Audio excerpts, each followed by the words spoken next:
Están todas. Eh, bueno, bienvenides aquí desde Argentina, Flora Parteño, desde Buenos Aires, con una mañana un poquito fría desde acá, también en instancias de cuarentena. Queremos darles la bienvenida a este diálogo, lo que hemos llamado el ciclo de diálogos virtuales sobre unas miradas feministas en torno a la pandemia. Vamos a comenzar en breve, vemos que de a poco se van conectando, les pedimos a las compañeras que se van sumando que pongan en off los micrófonos y también que apaguen las cámaras. La idea es, durante la primera parte del diálogo, es que puedan presentar las expositoras y luego vamos a hacer una ronda de preguntas que van a poder poner en el chat del costado, que van a ver que se puede escribir, saludar, y ahí vamos a tener una instancia de ronda. Ahí nuestra compañera Ale nos recuerda que si pueden apagar las cámaras y el sonido para que la transmisión sea lo mejor posible y pueda llegar a todas las regiones desde las cuales se están conectando. Así que bueno, estamos ya siendo las 11:05 por aquí, si les parece.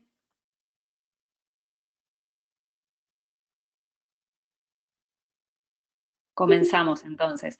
Bueno, la propuesta de estos diálogos surge justamente de un espacio colectivo. En este momento estoy hablando yo, pero la confluencia feminista rumbo al Foro de Economías Transformadoras la integran más de 50 redes colectivas, organizaciones feministas que vienen participando en el proceso del Foro Social Mundial de Economías Transformadoras. Nos parece importante marcar de dónde surgen estos diálogos. Sabemos que en este momento de hiperconectividad e hiperconexión hay webinarios, conferencias online, charlas. Bueno, queríamos contarles un poco por qué las convocamos y los convocamos a este ciclo de diálogos. Este es el primero de una serie de muchos diálogos que vamos a entablar. Justamente la idea de estos diálogos es hacer un encuentro entre miradas desde otros, desde diferentes regiones, desde el norte y desde el sur, pero al mismo tiempo encontrarnos en este proceso que se dio en llamar el Foro de Economías Transformadoras. Por ahí muchos no lo conocen, por eso queremos contarles brevemente de qué se trata. Es un foro que justamente nace en las reuniones del Foro Social Mundial en el 2016, y se fue justamente alimentando la idea de construir un foro donde confluyan las diferentes alternativas y experiencias transformadoras de economía, economía social, cooperativismo, agroecología, soberanía alimentaria, comunes, diferentes experiencias de autogestión, y ahí las compañeras de Cataluña, esto es súper potente decirlo, cuando empiezan el proceso de organización del Foro de Economías Transformadoras, lo que ellas empiezan a incentivar es justamente la posibilidad de que se crezca al interior del foro el eje de economías feministas. Ahí estuvieron las compañeras de la CHES, que en este momento están conectadas, RIPES, Red de REAS, que también están, que ahora vamos a charlar un poquito con María. Y justamente se fue alimentando ese eje de economías feministas, y luego en las reuniones preparatorias del foro, que iba a tener lugar en Barcelona ahora en junio, físicamente, y sabemos que por la pandemia, por la situación del coronavirus, no va a poder ser posible. Entonces mutó el foro, fue mutando y ahora está en un formato virtual. En ese proceso de organización del foro nace la confluencia feminista, nace el año pasado en diferentes reuniones presenciales y virtuales.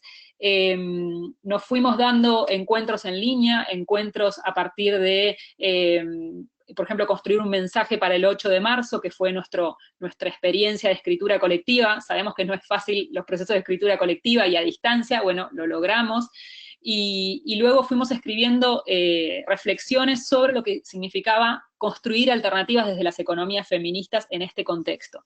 En el caso de los diálogos, queríamos contarles que el diálogo nace justamente de una experiencia de articulación dentro de la confluencia, de poder poner en debate cuáles son las estrategias y alternativas frente a la pandemia y frente a la salida de la pandemia, ¿no? De lo que va a suceder, digamos, en este contexto que se está hablando de nuevas normalidades. Bueno, justamente la propuesta de los diálogos tiene que ver con pensar experiencias transformadoras en un contexto de emergencia.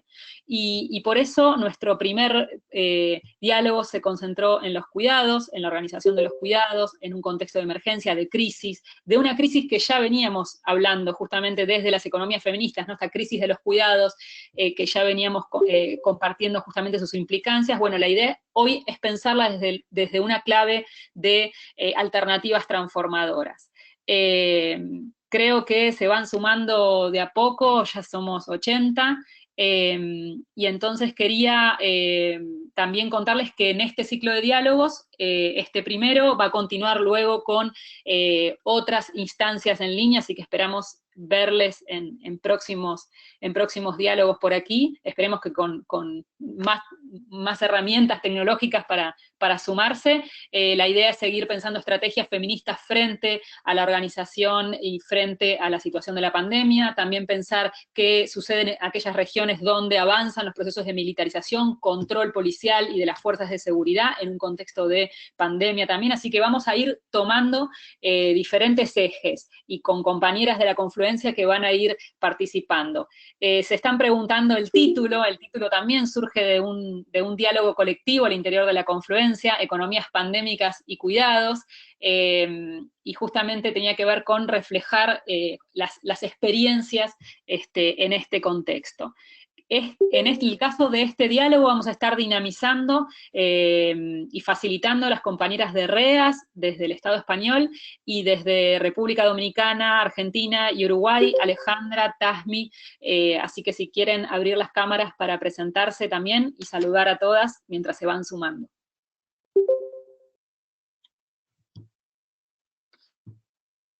Pues hola, buen día a todas y a todos, buenas tardes. Aquí en España son las 4 de la tarde y bueno, pues sobre todo gracias Flora por la introducción y este maravilloso marco que has hecho de introductorio.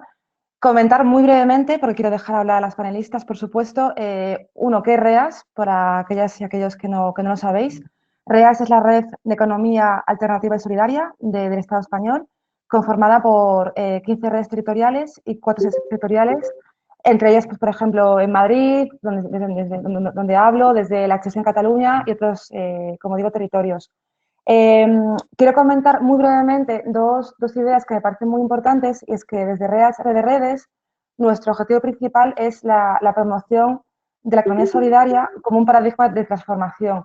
En ese sentido, y también como recalcando lo que decía Flora, nos parece muy importante, como todas las iniciativas desde la práctica transformadora, desde también lo local, que forman parte de REAS en este caso, la agroecología, finanzas éticas, cooperativas de servicios, etcétera.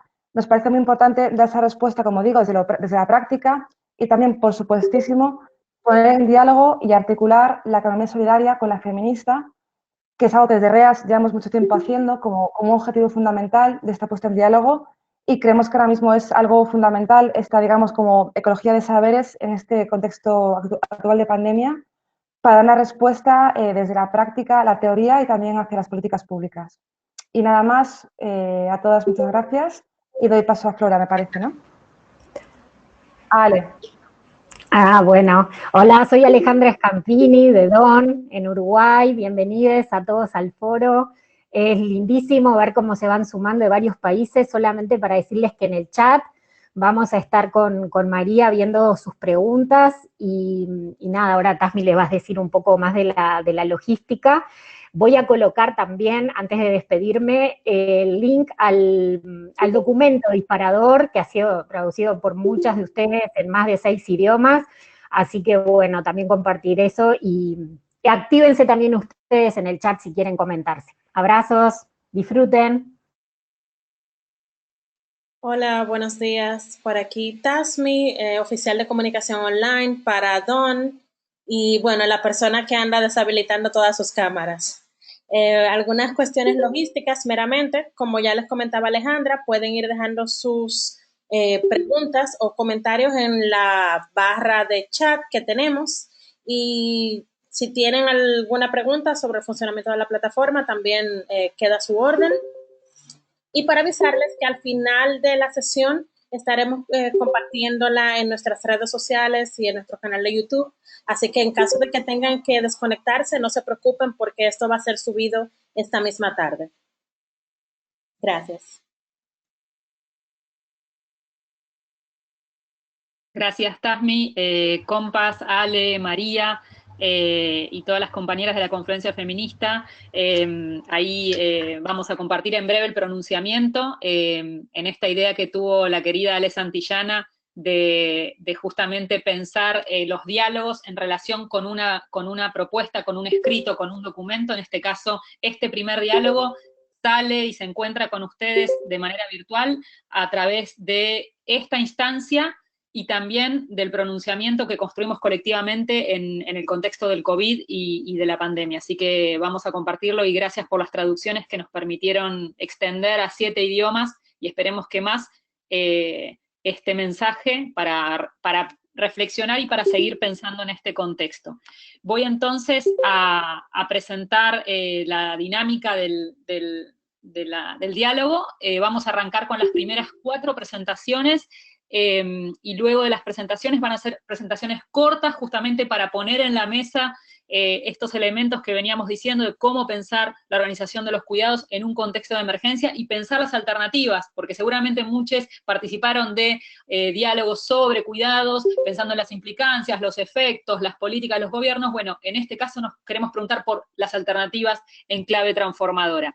Voy a comenzar entonces por presentar a Corina Rodríguez de Enríquez, amiga, querida, integrante de la Red de Feministas del Sur Global. Ambas compartimos este espacio junto a compañeras de las regiones del sur, economista feminista, investigadora del CONICET en Argentina, y ahí ya la vemos en pantalla. Luego va a seguir Soledad Salvador, compañera también, amiga, querida, uruguaya, secretaria ejecutiva e investigadora del CIEDUR, que integra justamente la Red de Género y Comercio, también queridas amigas de la Red de Género y Comercio, y de la Red Pro Cuidados en Uruguay. Luego nos vamos hasta el Estado español, junto con Alicia Rius, miembro integrante de REAS, Estado español, socia de la Red de Economía Feminista de Madrid y del Instituto de Mujeres y Cooperación. Y por último, cerramos esta ronda de charla con Paz Casillas, economista española y presidenta de la Red Ecofeminista. Así que, como les decía recién, la dinámica va a ser, primero escuchamos a las presentadoras, a las panelistas, y luego vamos pensando preguntas y reflexiones para dejar en el chat, y desde desde este lado iremos recuperando esas preguntas para devolvérselas a las compañeras y seguir los diálogos. Aclaramos que no va a haber interacción de voces, sino justamente poder recuperar reflexiones y preguntas que surjan a partir del chat que tienen, mirando la pantalla, a su lado derecho al costado. Así que, Cori, si querés comenzar, arrancamos la ronda.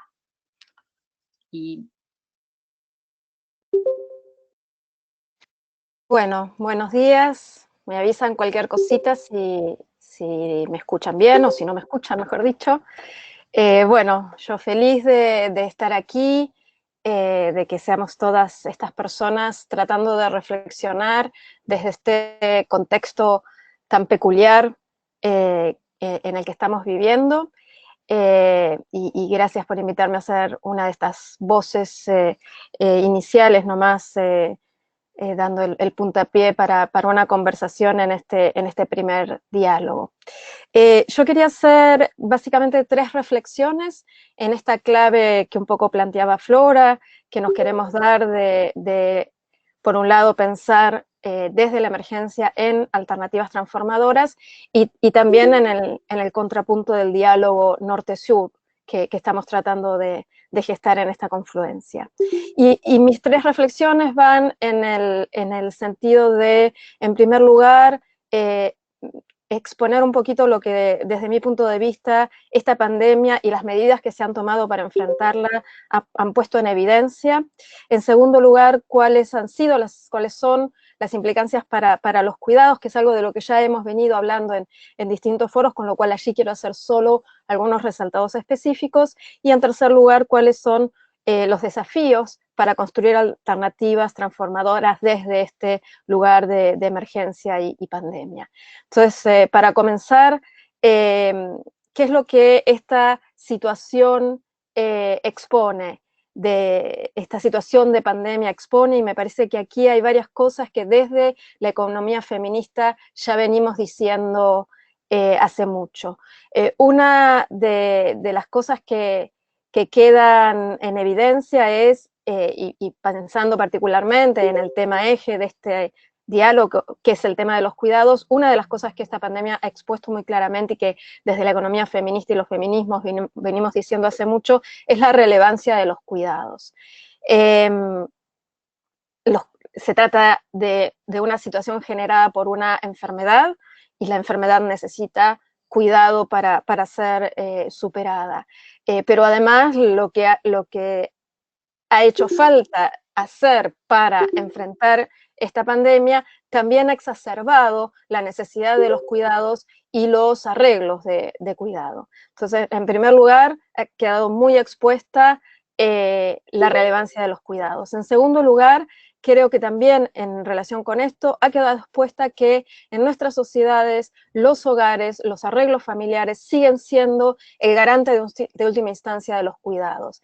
Y me refiero a esta situación en la que los países han tomado distintas medidas, pero muchos países han tomado medidas de aislamiento social, de cuarentenas, en algunos casos bastante estrictas, que ha implicado que todas las personas nos recluyamos en los hogares, y esto ha sido posible porque finalmente en los hogares es donde se sigue resolviendo cotidianamente el cuidado. Y esto, y sobre esto voy a volver, me parece que refuerza una idea familista del cuidado que desde las visiones feministas venimos discutiendo y disputando. En tercer lugar, me parece que ha quedado muy expuesta la desigualdad y las implicancias de la desigualdad. Al inicio se decía, este es un virus democrático, afecta a todo el mundo por igual, todas las personas nos podemos contagiar, lo cual es cierto, pero también es cierto que no todas las personas tenemos las mismas posibilidades de evitar los contagios, o de, si nos contagiamos, tener acceso al mismo cuidado de la salud para recuperarnos y para no morirnos. Me parece que algo que expone claramente esta situación de pandemia es el carácter estructural de la desigualdad en estas economías pandémicas, como las llamamos, en las que vivimos. Y doy aquí un ejemplo muy claro de la ciudad donde yo vivo, la ciudad de Buenos Aires, donde hay unos núcleos que llamamos villas, son barrios vulnerados, barrios con muchas dificultades en términos de condiciones materiales de vida, y en estas villas en la ciudad de Buenos Aires hay Argentina todo está en una situación de aislamiento social bastante estricto, y este aislamiento en las condiciones de habitabilidad de estas villas es simplemente imposible, con lo cual las posibilidades de cuidarse para evitar el contagio en las poblaciones que viven en condiciones más precarias es muy difícil, y esto es simplemente un ejemplo de cómo esta pandemia también está atravesada, y lo determinante que es para lo que pasa a partir de aquí, por las desigualdades que son estructurales en estas economías pandémicas. Y me parece que lo otro que ha quedado expuesto, y un poco como respuesta también a estas necesidades, es que en estas situaciones de emergencia las redes comunitarias son claves. Y vuelvo al mismo ejemplo, en las villas, en los barrios pobres de la ciudad de Buenos Aires, los comedores comunitarios están resultando imprescindibles para garantizar cuestiones básicas de los cuidados, como por ejemplo la alimentación. Y finalmente, dos últimas cosas que quisiera resaltar respecto de lo que esta pandemia expone. Una es la dependencia que nuestra sobrevivencia cotidiana tiene, por un lado de los cuidados, pero también de nuestro acceso al mercado. O sea, expone el nivel de mercantilización de estas economías pandémicas. Ante la necesidad de cerrar las actividades económicas, de parar la producción y las formas habituales de consumo, muchas personas se ven imposibilitadas de acceder a lo básico que necesitan para sobrevivir todos los días. Me parece que también esta pandemia ha expuesto lo central que es el funcionamiento de los mercados en nuestras economías, y por lo tanto el carácter pandémico que tienen estas economías. Y finalmente, lo último que quisiera resaltar respecto de lo que expone esta pandemia es que lo que hace o deja de hacer el Estado es sumamente relevante. Y un punto particular sobre esto es los estados en nuestros distintos países han tomado diferentes medidas y las medidas que han tomado o dejado de tomar explican buena parte de cómo se han ido desarrollando los acontecimientos vinculados con lo sanitario particularmente. También demuestra que muchos de los dogmas que se venían sosteniendo con fuerza de verdad respecto de la intervención del Estado vuelan por el aire. Hasta los estados más neoliberales en esta situación de emergencia han tomado medidas que hace 3 o 4 meses eran pecado mortal, como la intervención activa en la economía, como destinar miles de millones de la unidad monetaria de cada país en programas de asistencia, de rescate, y en financiarlos con medidas muy heterodoxas. Entonces creo que esto es algo que hay que tomar en cuenta. Para ir avanzando, el segundo punto, las repercusiones en los cuidados, y muy brevemente resaltar algunas cosas. Ha quedado claro, y esto lo hemos expuesto ya en varias conversaciones que hemos venido teniendo, el incremento de la presión sobre los cuidados, y como decía al inicio, una mirada familista sobre los cuidados que se recicla en estas coyunturas. No sabemos qué pasa dentro de los hogares, con lo cual no sabemos si este confinamiento obligatorio ha implicado que se redistribuyan las tareas de los cuidados al interior de los hogares, pero la presunción es que esta redistribución es muy marginal. Y tres cositas que me parecen centrales para no repetir cosas que ya hemos dicho en otros foros. Las implicancias que tiene esta situación para el autocuidado, que es una dimensión de los cuidados sobre la que a veces no hacemos demasiado énfasis. Protegerse frente a la enfermedad requiere del autocuidado, requiere de que cada quien pueda cuidarse, pueda tomar las medidas individuales que nos pueden prevenir, y cómo, según las condiciones en las que vivimos, este autocuidado es más posible o menos posible. Y de nuevo el ejemplo de la ciudad de Buenos Aires, en una de las villas de la ciudad, en medio de la pandemia han estado 12 días sin agua. ¿Cómo pueden las personas que viven ahí autocuidarse? Desde el ejercicio más básico de lavarse frecuentemente las manos cuando no tienen agua. Y una última cosa que quiero traer, y acá traigo una reflexión que una colega ecuatoriana hizo en otro diálogo que tuvimos bastante al inicio de toda esta situación, la amiga Cruzcaya Hidalgo Cordero. Ella es ecuatoriana y trajo la experiencia desde Ecuador, y decía, aquí también tenemos que pensar y reflexionar no solamente sobre el cuidado de la vida, sino también sobre el cuidado en las condiciones de muerte, trayendo un poco lo que estaba pasando en Ecuador y particularmente en la ciudad de Guayaquil, el cuidado en la agonía, las muertes solitarias que se están viviendo en este conflicto de pandemia, que también es una dimensión del cuidado que creo que tenemos que reflexionar. Y cierro con algunos puntos para seguir luego conversando sobre cómo podemos construir o fortalecer alternativas desde esta emergencia. 3 cosas señalo. La primera, estamos frente a una disputa por la nueva normalidad. En esta situación de emergencia y de reclusión y de aislamiento, una de las cosas que sentimos todos los días es qué ganas de volver a la normalidad. Y sin embargo se empieza a discutir que aquella normalidad de la que venimos son estas economías pandémicas que profundizan todos estos efectos negativos de una coyuntura de emergencia como esta, y estamos empezando a hablar de la necesidad de avanzar hacia una nueva normalidad. Esta nueva normalidad es un terreno en disputa, y es aquí, disputando esa nueva normalidad, que tenemos que ver cómo podemos fortalecer las alternativas. Y creo que para eso, que los caminos que tenemos por delante son, o se profundizan estas economías pandémicas en las que venimos viviendo, o se transforman. Y en este sentido, recordar que esta pandemia se monta en el conflicto capital-vida que las economías pandémicas en las que vivíamos desde antes de esta situación mostraban y reproducían. Creo que la nueva normalidad que tenemos que disputar requiere de un reconocimiento y de una retribución y de una redistribución del trabajo de cuidado, y que tenemos que apoyarnos en toda la evidencia que esta coyuntura de pandemia está produciendo para insistir con esta con este componente de nuestra agenda transformadora del cual ya venimos hablando desde hace mucho. Creo que esta nueva normalidad que tenemos que disputar tiene que tener a la solidaridad como pilar de reconstrucción y no a la competencia y al individualismo que han nutrido las economías pandémicas. Y creo que en esta disputa hay una disputa central que es respecto de la lógica de la producción y de la distribución y respecto de quién financia la recuperación. Y aquí creo que hay ya muchos pronunciamientos que tenemos que ir haciendo más carne y transformar en propuestas muy concretas respecto de cuál es el rol del sector privado, cuál es el rol de las corporaciones, cómo podemos ir construyendo una tributación justa, cómo discutimos en este contexto las condiciones de endeudamiento de los países y de las personas.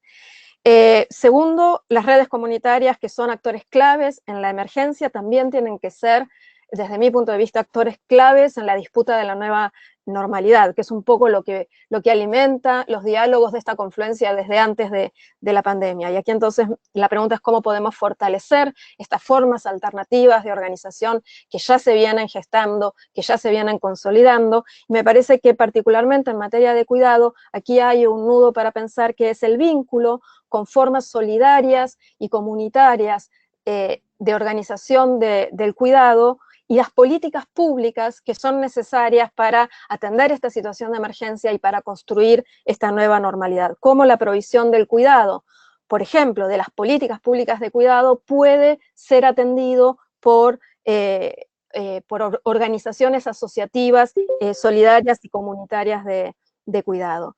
Y finalmente, me parece que en esto de pensar las alternativas, tenemos que tomar algo que también la pandemia ha expuesto, que es la relevancia de las redes de proximidad. Entonces, cómo desde aquí podemos insistir en fortalecer enclaves de producción, de consumo y de distribución con anclaje territorial. En definitiva, me parece que la disputa por esta nueva normalidad es la disputa por volver a vidas más simples, a vidas más comunitarias, que son las que nos permiten superar el conflicto capital-vida y garantizar la sostenibilidad de la vida. Muchas gracias.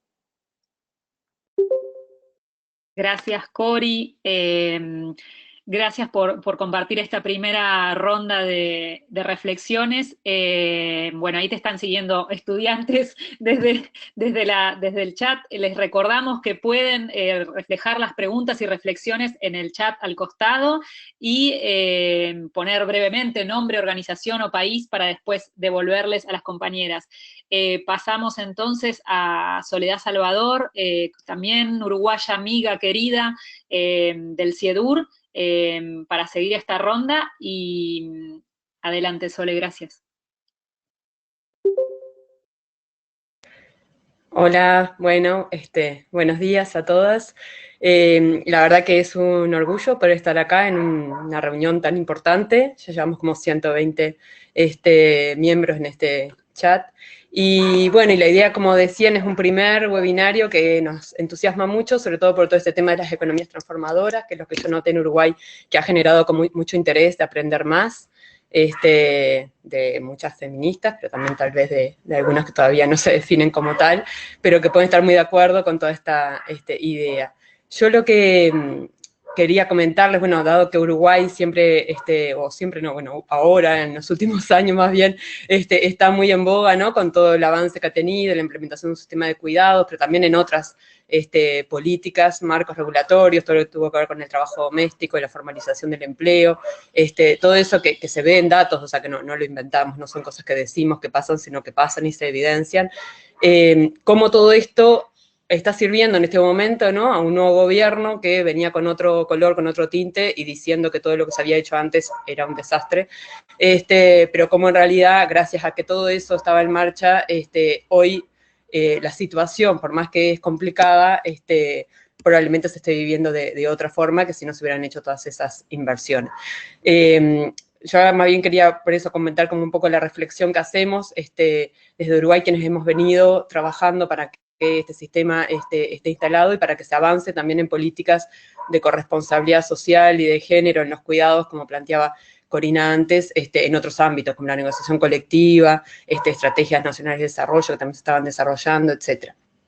Básicamente lo primero que me interesaba reflexionar juntas es, bueno, por qué todo este tema de los cuidados ha estado tan en boga en este mes y medio, 2 meses de confinamiento, ¿no? Lo que nos ha llevado a superponer todo el trabajo con o sea, el trabajo que uno hace para afuera, ¿no?, del hogar, con el tema de los cuidados más hacia la interna de los hogares. Y es básicamente eso, ¿no?, el que ha puesto en un mismo lugar físico en la responsabilidad de realizar ese trabajo hacia afuera y de cuidar a la vez, aún con un cuidado aumentado, porque, bueno, se han cerrado servicios de cuidado, todo lo que tiene que ver con los sistemas educativos, etc. Y ahí me parece que es como una forma capaz que cruda de pensarlo, pero como si no estaban esas dos esferas puestas en un mismo lugar y al mismo tiempo. Muchas personas todavía no se han dado cuenta de este conflicto, como dice Corina, del conflicto capital-vida, que es eso, ¿no?, lo que todos los días viven muchas mujeres, y por eso también cuando uno después hace análisis para ver quiénes son las más afectadas, terminan siendo las mujeres de los sectores bajos ingresos, que probablemente hoy capaz que esta pandemia no la están viviendo con la misma preocupación que otras, porque en realidad ellas ya estaban en este ámbito donde todo pasaba en un mismo lugar, o probablemente esas necesidades de conciliación y de corresponsabilidad eran los problemas cotidianos, ¿no? Mientras en otros sectores esto se busca resolver a través de contratación, tercerización de servicios. Básicamente, desde el 2015 que se aprobó la ley para la instalación del sistema de cuidados, yo creo que lo más importante para rescatar de todo ese proceso, más allá de la concientización general a la política pública, y que el tema esté en la política pública, es todo lo que se avanzó desde el ámbito de la participación, ¿no?, desde el ámbito de la participación de la sociedad civil en construir la política. Y esto lo quiero transmitir como un ejemplo para todos los países de la región y del mundo que estén avanzando en políticas de este tipo, que la participación es imprescindible. O sea, uno puede estar de acuerdo no con el color o el tinte de quien esté al mando, ¿no?, del gobierno de turno, pero nunca podemos renegar de esa participación. En eso estamos hoy, tratando de que esa participación se vuelva a instalar. En Uruguay lo que existe es un comité consultivo de cuidados que hace seguimiento, ¿no?, a la implementación de la política pública, y ahí el avance sustancial fue en cómo concientizar y sensibilizar a todos los actores que participaban de la construcción de esa política, no solo en qué implica hacer una política de cuidados, algo que no estamos acostumbrados, ¿no?, porque es eso que se resuelve en los hogares y se supone que se resuelve bien, sino que aparte, qué implica que tenga una perspectiva de género, ¿no?, porque la misma medida, como pasaba en Uruguay, muchas veces se ponía en discusión, bueno, ¿y por qué no se puede pagar el asistente personal a la mujer que lo viene haciendo, ¿no? Si de última le estamos reconociendo su trabajo y le estamos dando una remuneración. Y bueno, eso que es muy discutido también entre feministas y no feministas, en Uruguay permitió, ¿no?, generar mucho más conciencia de qué implicaba, ¿no?, en nuestra visión de que ir a la igualdad era ir a una igualdad en oportunidades para todas y todos, y que, bueno, y que no se resolvía pagándole a quien hacía los cuidados. Entonces ahí me parece que ese ámbito donde participaba la Federación de Cooperativas de Producción, porque estaban buscando desarrollar servicios de cuidado, donde estaban empresas privadas que dan servicios de asistencia, donde están las asociaciones o agremiaciones de jubilados, por ejemplo, que tampoco tenían ni idea de qué iba esto de la política de cuidados, de qué era ponerle género, el PIT-CNT, que es la central sindical, o sea, muchos donde se empezaron a generar ámbitos de discusión sobre esta política y a concientizarse sobre qué implica desarrollar políticas en este sentido. La pregunta que me hacían las compañeras es, bueno, pero y hoy por hoy, ¿no?, ese faro de Uruguay, ¿en qué está? Y yo diría que está en tratar de seguir avanzando, de no decaer, más allá de que el actual gobierno, obviamente que tiene una priorización sobre el cuidado de los recursos fiscales, y ahí es donde hay que estar, como decía Corina recién, muy acompañando, ¿no?, este proceso, tratando de que no decaiga la política, de que más bien se fortalezca, ¿no?, y de seguir argumentando y tocando las puertas, ¿no?, de los legisladores, de parlamentarios, que son los que van a terminar decidiendo el presupuesto nacional para el próximo quinquenio, para que esta política siga avanzando. En principio, el nuevo secretario de cuidados viene de un partido muy chiquito, Partido Independiente en Uruguay, pero que, bueno, que es una escisión en un momento de lo que era el Frente Amplio, y que, bueno, dentro de todo el panorama de gobierno serían los que están más afín, y han tenido una buena preocupación sobre el tema de las políticas de cuidado, y creo que ahí simplemente seguir por eso participando para que no decaiga la perspectiva de género. Y yo después les quería comentar, bueno, sobre negociación colectiva, que otro avance que veníamos haciendo hasta fines del año pasado, hasta diciembre, les diría yo, era trabajando sobre cómo avanzar medidas de corresponsabilidad en los cuidados, que también el PIT-CNT haya promovido medidas para avanzar en ese sentido, en licencias, ¿no?, para varones y mujeres, para poder cuidar. La última ronda de consejos de salarios avanzó mucho en muchos sectores. Yo estuve trabajando justamente en analizar esos avances y poder hacer una mirada crítica, si se quiere, a cómo eso se estaba implementando, pero positiva en el sentido de que habían sido grandes avances gracias a que una central importante lo estaba promoviendo, y bueno, pero eso que quedó ahí, como en el caldero, esperamos que se vuelva a reactivar también. Creemos que hay autoridades nuevas, jóvenes, mujeres, que pueden tener sensibilidad en seguir avanzando en este sentido. Me ha convocado para hacer una reunión de este tipo virtual. Bueno, esperemos que se siga trabajando hacia ahí.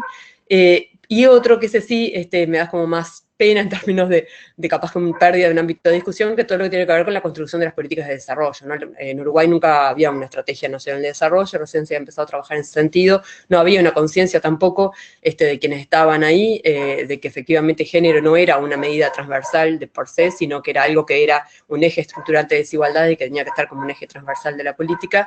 Se hizo un trabajo de concientización en ese sentido, pero bueno, creemos que claramente a partir del nuevo gobierno toda esa infraestructura que se había montado con toda una serie de planes y programas de desarrollo probablemente decaiga porque no hay como un interés específico en eso, y bueno, creo que ahí es donde está bien, por lo menos no habría que perder lo ganado. Yo creo que lo que sí se ganó igual fue en conciencia, como decía hoy, desde los ámbitos académicos, de los ámbitos de la investigación y de quienes promueven estos temas, y esperemos que también sean temas que se puedan seguir poniendo sobre la mesa en los ámbitos que se van a generar de discusión, ¿no?, sobre la recuperación económica y social que va a requerir el Uruguay pospandemia y la región. Yo ahí también tengo otros ámbitos de incidencia interesantes a nivel de ONU-Mujeres. Soy consultora en este momento retainer para ONU-Mujeres regional, y creo que, por ejemplo, todo lo que venimos trabajando sobre los derechos de las trabajadoras domésticas es como, no sé, como un ámbito donde uno puede tratar de incidir, ¿no?, desde los distintos gobiernos para transformar la visión que existe de que, bueno, el trabajo doméstico es un trabajo, ¿no?, que está generalmente puesto como en cuestión, ¿no?, hasta donde merece los mismos derechos de todos los trabajadores y trabajadoras de nuestros países. Y bueno, como hay que seguir poniéndose en evidencia, como hay también la OIT en su última declaración del centenario también puso al ser humano, a la persona, ¿no?, en el centro de las políticas. Yo creo que hay que recoger todo eso, que por más que uno lo pueda ver como una letra escrita, en realidad es parte de lo que nos da buenos argumentos. Bueno, y en Uruguay creo que todas las agencias de Naciones Unidas están trabajando en pos de esto, ¿no?, también reclamándole al gobierno actual que ponga más en su discurso este tema de los cuidados, ¿no?, y como todas las políticas que se implementan tienen que ver, no solo con la violencia, que también se está poniendo a demanda, en este caso del Instituto de las Mujeres, que lo tenía muy presente, sino también todo el tema de los cuidados, la salud sexual reproductiva, o sea, que ningún derecho decaiga por estar transitando situaciones de pandemia. Pero bueno, nada, yo por acá simplemente comentarles que nuestra idea sería...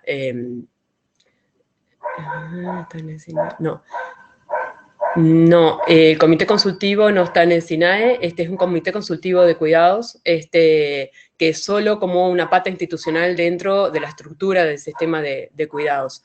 Pero es verdad que podría haber algún tipo de diálogo. En realidad, hasta ahora, por eso como les comentaba, la posibilidad de entrada en este tema ha sido a través de la vicepresidenta, de Beatriz Argimón, que tiene, bueno, una sensibilidad feminista, o sea, es feminista y digo, tiene una sensibilidad con el tema de los cuidados, y bueno, y sí se pidió un primer informe, que ahí trabajó Alma Espino, que es una economista feminista reconocida en la región, desde el CIEDUR, para poner justamente en recomendación al gobierno qué medidas se podrían de estar tomando para no solo poner sobre la mesa los temas vinculados al empleo informal, etcétera, sino también todos los temas vinculados a los cuidados y a los cambios. Y como decía Corina, que esta nueva normalidad no se construya sobre una base de desigualdades, ¿no? De las desigualdades estructurantes de nuestra sociedad, sino que vayamos, bueno, como dice Cori, ¿no? A una vida más simple, que muchas veces capaz que no estamos tan dispuestos, pero capaz que en medio de estos cuestionamientos, ¿no? A esa vida tan complicada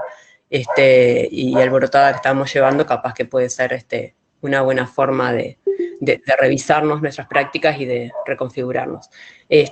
Bueno, nada, un gran saludo a las compañeras que vienen ahora como presentadoras del norte, que nos interesa mucho entablar este diálogo y seguir intercambiando. Muchas gracias. Gracias, Sole. Y entonces nos vamos ahora a Alicia Rius, de REAS, Red de Redes, desde el Estado español. Gracias, Alicia. Muchas gracias. Gracias a todas. La verdad es que, jolín, estoy nerviosa como si estuviera delante de una conferencia de 118 personas, que somos las que estamos. Bueno, quería lo primero dar las gracias por esta organización, porque es un gusto poder llevar este webinario adelante. Esta semana, si estuviéramos en circunstancias normales, dentro de un mes celebraríamos el Foro Social Mundial de Economías Transformadoras en Barcelona, justo el 25 de junio. Pero mira por dónde se nos ha cruzado una pandemia y estamos reuniéndonos un mes antes, 118 mujeres, que no sé si hubiera sido posible que nos reuniéramos en Barcelona, seguramente no, por muchas de las desigualdades económicas que nos atraviesan a todas, y desde luego nos habría podido invitar a mi casa, que es muy chiquitita, bienvenidas. Y yo creo que el planeta también está contento de que no nos hayamos reunido en Barcelona y nos reunamos cada una en nuestras posibilidades, de nuestras casas, de nuestros entornos cercanos, porque, como señalaba Corina al principio, esto está ofreciendo oportunidades y posibilidades de las que yo quería hablar. Me parece súper interesante que la pandemia no nos haya frenado, al revés, que nos esté dando mayores motivos para conectarnos y para estos diálogos sur-norte que son tan importantes y que también estaban en el corazón del Foro Social Mundial de Economías Transformadoras, por aquello de entablar conversaciones y dar respuestas locales y situadas a problemas que son globales, porque yo cuando he oído hablar a Corina y a Soledad, vuestro análisis coincide en muchísimos puntos con los nuestros. Hay otras peculiaridades de las que me gustaría hablar ahora, de la sociedad bueno, fundamentalmente europeas y básicamente del Estado español, que es donde habito y es la realidad que más conozco, pero dentro de estas peculiaridades seguro que también, si hablamos, hay puntos en común, pero las respuestas, y lo habéis dicho las dos, tienen que ser cada vez más locales, cada vez más situadas y cada vez más particulares a realidades tan diversas como las que están enfrentando esta pandemia. En primer lugar, algunos de los peligros que habéis señalado son coincidentes, ¿no? Como desde que se confinaron las vidas, sobre todo de las personas cuidadas, por reducirlo así como a dos estereotipos, criaturas y mayores, las existencias de esas personas se han totalmente privatizado, o sea, se han invisibilizado, el Estado se ha olvidado de ellas, de hecho no ha habido medidas, por lo menos en el Estado español, de conciliación y de corresponsabilidad ningunas, es decir, se metieron dentro de las casas y se invisibilizaron. Esos peligros vosotras los habéis señalado y nosotras también los denunciamos porque es algo que una vez más, y además ahora resulta especialmente paradójico, se ha hecho, que es que, por un lado, sin los cuidados que las familias proveen, especialmente las mujeres, ahora mismo las vidas no serían posibles, pero por otra parte no se da ningún estatuto de reconocimiento a las personas que elaboran esos cuidados. Bueno, en el Estado español ha habido un breve atisbo de reconocimiento que es una prestación a empleadas domésticas que antes no tenían derecho a la prestación por desempleo y ahora lo están teniendo dentro de las medidas especiales, pero no así, de momento no se han articulado ayudas para las familias en situaciones de vulnerabilidad, ni el ingreso mínimo vital, que se supone que se va a aprobar en mayo, pero que de momento hay familias que llevan 2 meses sin ingresos. O sea, tanto las familias que trabajaban en el mercado formal de trabajo como aquellas que lo hacían en la economía sumergida están, no se sabe cómo, sobreviviendo, pues me imagino que gracias gracias a las redes de ayuda y de apoyo, como pueden a la pandemia. Pero me gustaría, dentro de todos estos peligros y de todos estos obstáculos que también enfrentan las mujeres violentadas, los niños y las niñas abusados, o sea, todas esas personas de las que nos hemos acordado especialmente durante el periodo de confinamiento, porque no están seguras en sus casas, al revés, es en sus casas precisamente donde más se violan los derechos humanos, pues me gustaría hacer como 2 pinceladas a las peculiaridades que tiene el continente europeo con respecto a la población y a cómo habitamos, y luego ver algunas de las respuestas que se están articulando, sobre todo desde los movimientos sociales y desde las empresas de economía social y solidaria. En cuanto a las peculiaridades, bueno, vivimos en un continente muy envejecido.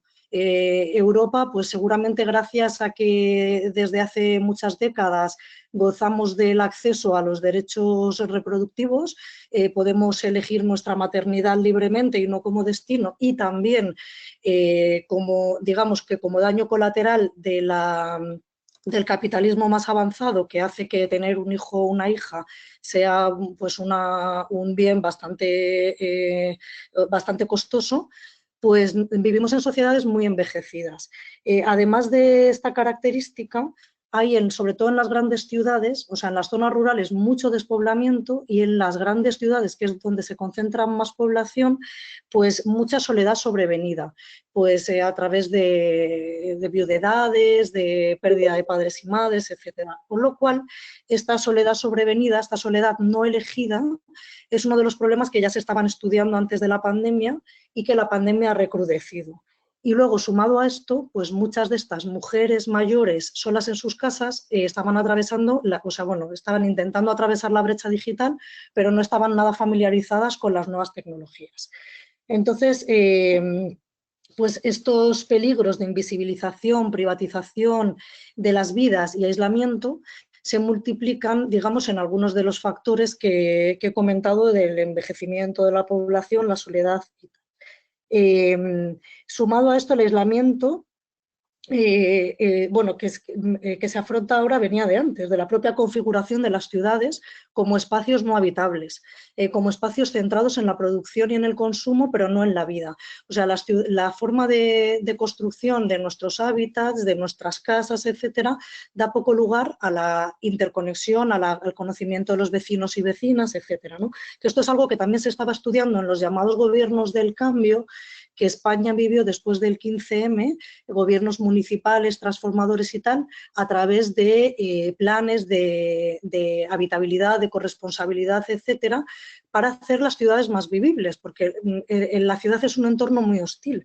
Y todo esto, que ya estaba preconfigurado, o sea, como señalaban Corina y Soledad, las crisis ya venían de antes y algunas de las respuestas también, y ahora afortunadamente se están fortaleciendo, pues bueno, las ciudades no permitían, ¿no?, esta conexión comunal, comunitaria.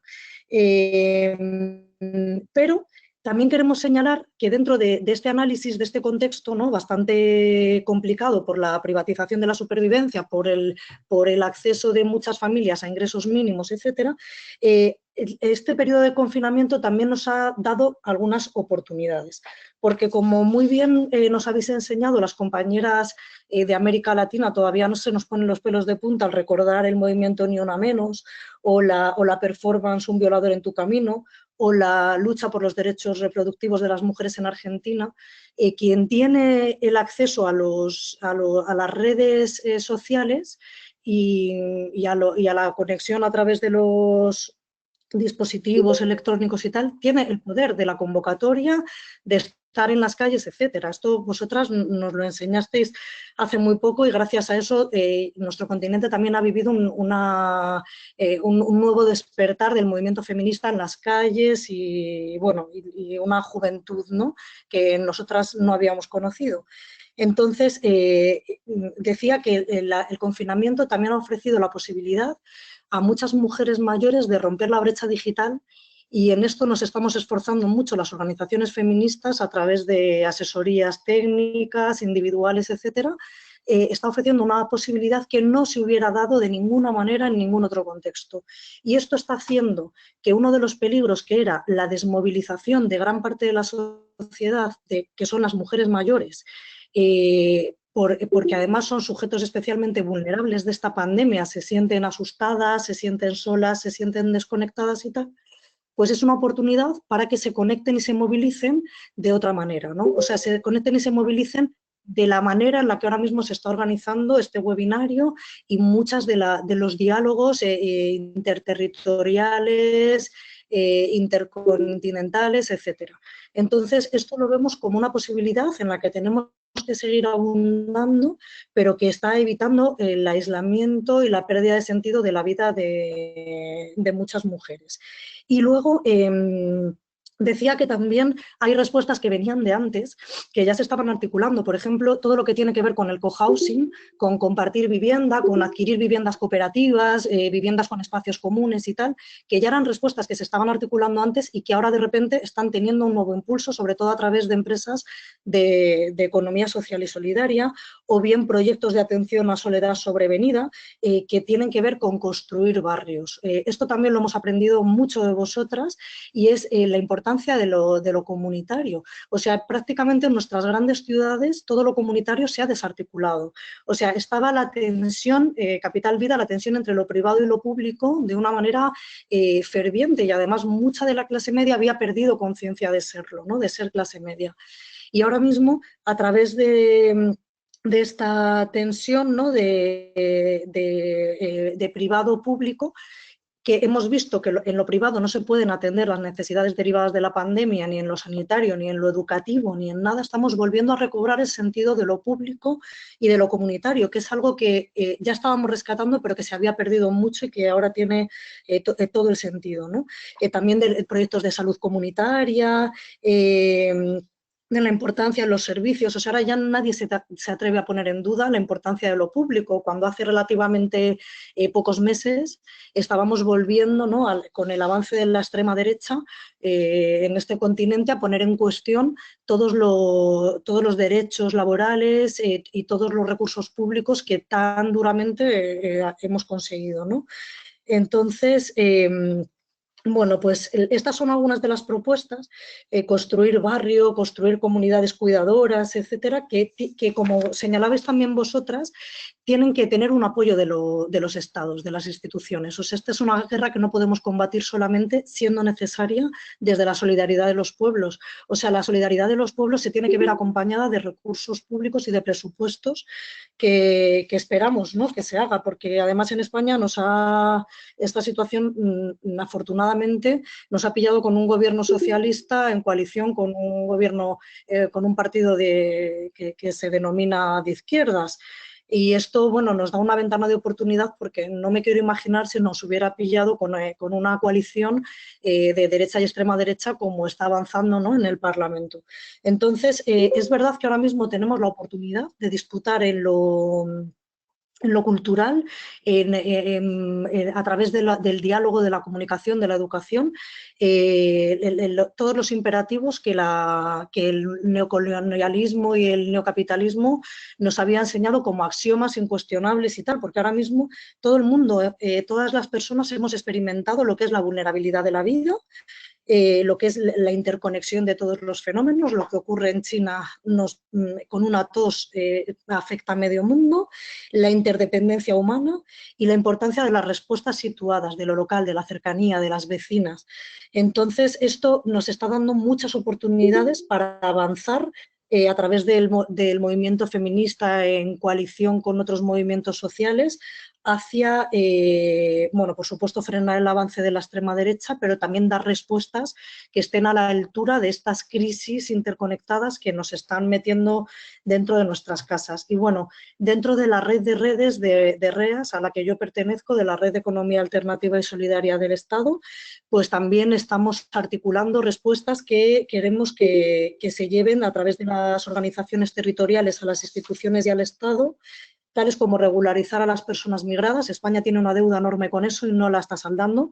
Nuestro país vecino Portugal sí lo ha hecho, regularizó inmediatamente a todas las personas migradas que estaban en el país para que pudieran acceder a los recursos públicos. Nosotros no lo hemos hecho y eso es uno de los puntos que REAS tiene para presionar a las instituciones, y otro es responder con medios y con servicios públicos a las necesidades que ahora mismo se están prestando desde lo vecinal y lo comunitario, que se pueden seguir prestando desde lo vecinal y lo comunitario, pero con financiación, insisto, desde lo público.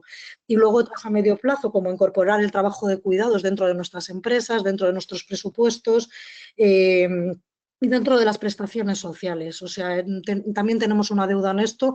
España no ha ratificado el convenio 189 de la Organización Internacional del Trabajo, que da cobertura y saca del régimen especial a las trabajadoras del servicio doméstico. Y esto también es una necesidad ahora mismo crucial y fundamental. Y, bueno, en definitiva, asegurar los servicios públicos. Yo creo que de momento he hecho un repaso así por algunos de los puntos, pero ahora seguramente Paz Casillas, que también viene de las instituciones, nos va a poder dar otro avance más ecofeminista. Muchísimas gracias a todas por las... Gracias, Alicia. Y entonces sí, le pasamos la palabra a Paz Casillas, economista española de la red ecofeminista. Adelante, Paz, te escuchamos. Bueno, no sé si se me está viendo porque estoy con otra... Bueno, en este momento no, pero te escuchamos bien, te escuchamos bien. Vale. Bueno, voy a intentar ser breve y complementar las exposiciones de las compañeras. Bueno, lo primero es que es un placer estar con todas vosotras. En este momento 120 personas conectadas de América Latina, el Caribe, España y otros países de la Unión Europea. Y bueno, desde la Red Ecofeminista estamos encantadas de poder participar en estos diálogos tan interesantes. Y aprender, ¿no? Aprender buenas prácticas. Un poco en la línea de lo que decía Alicia Rius, la compañera de REAS, a quien conozco bien y saludo desde aquí. Bueno, yo en mi exposición quería incorporar toda la variable que tiene que ver con el hecho ecológico, ¿no? Porque esta crisis es una crisis sanitaria, económica y social, pero también ecológica. Y nos tiene que servir para hacer política y para poner en marcha estrategias que nos lleven a sociedades en las que la naturaleza esté presente como sujeto político. Y bueno, quería sobre todo destacar tres experiencias, tres buenas prácticas, dos de ellas desde las instituciones, una desde el Estado y otras desde las administraciones locales, y luego también todo lo que se está haciendo desde los movimientos solidarios y movimientos vecinales como respuesta a la pandemia, ¿no? Es verdad, como dice Alicia, que nos ha pillado esta pandemia, afortunadamente, con un gobierno en el Estado español de carácter progresista. Porque ya sabemos lo que hacen gobiernos conservadores cuando hay crisis, ¿no? En la crisis económica del 2008 nos pilla en España con un gobierno de derechas y esto hace sobre todo que la respuesta sean políticas neoliberales. Políticas neoliberales que, como diversas competencias están trasladadas a las comunidades autónomas, produjeron sobre todo, bueno, pues un empobrecimiento de las clases medias. Y los estados de bienestar, no solo en España, sino también en otros países europeos, se vieron gravemente atacados y vulnerados. Es decir, políticas que habían sido una lucha, políticas de igualdad de oportunidades, políticas de empleo. Llegó una reforma laboral que precarizaba la situación de los trabajadores y de las trabajadoras.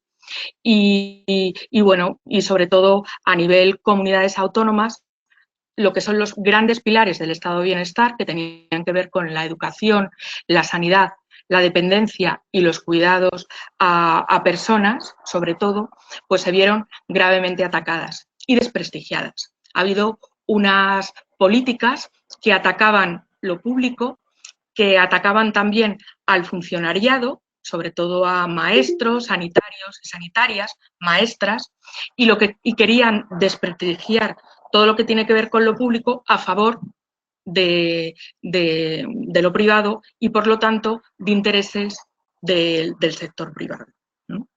Entonces, es verdad que nos ha pillado esta nueva pandemia, que a diferencia de la crisis del 2008, es una crisis que va a atacar sobre todo y que va a destruir empleo de mujeres.